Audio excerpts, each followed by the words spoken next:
So we finally have some hands-on images of the Galaxy S25 Plus along with 4 new updates on the S25 Ultra. So let's get right into it. What's up guys, Sal here. So not too long ago we got our first hands-on video of the S25 Ultra. And now the Galaxy S25 Plus is taking the spotlight with leaked images of the US bound version giving us our first real glimpse at the handset.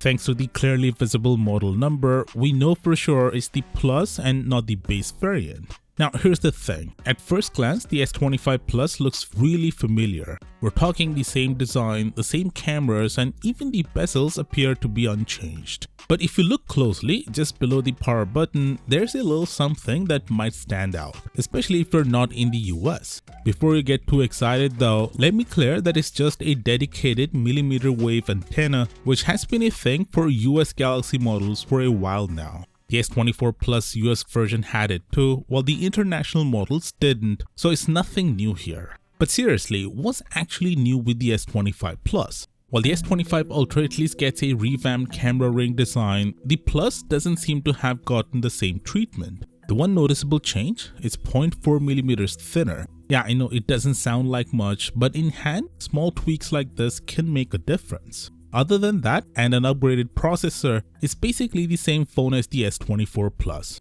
I'm not gonna sugarcoat it, that feels a bit lazy from Samsung. Now let's talk wireless charging because this is where things get interesting. Rumor has it the entire S25 lineup, including the Ultra and base models, will support Qi 2 wireless charging. If you're not familiar, Qi 2 is the new wireless charging standard that enables magnetic charging, basically an answer to Apple's MagSafe. Here's where it gets a bit tricky though. Retailers are already saying that Samsung will launch official magnetic cases for the S25 lineup.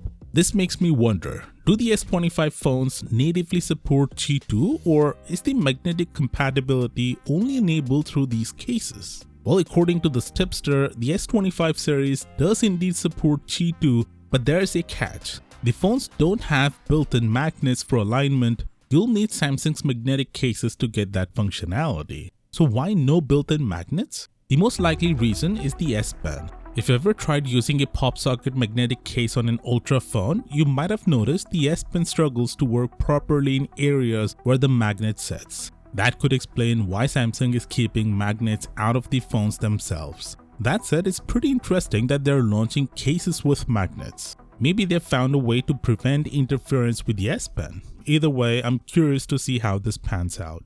On a related note, the tipster also claims that Samsung would bump up wireless charging speeds to 25 watts. Unfortunately, I don't think that's happening. Certifications already confirm it will stick to 15 watts, so it's likely he got that part wrong. Honestly, I'm a bit disappointed with lack of magnets in the phone itself. I don't like using cases, so the whole magnetic charging thing with the case doesn't really do much for me anyway. Moving on, let's talk about Bixby. Yeah, Bixby. Apparently, Samsung's AI assistant is gonna be one of the Galaxy S25's standout features. Why? Because it's getting a massive AI upgrade in the form of LLM support that could put it on par with heavy hitters like ChatGPT and Google Gemini. Now, this raises an obvious question. Samsung phones already come with Google Gemini baked in, so what's the point of upgrading Bixby? Well, the answer lies in Samsung's ecosystem. Bixby can tap into Samsung-specific services in a way Gemini can't.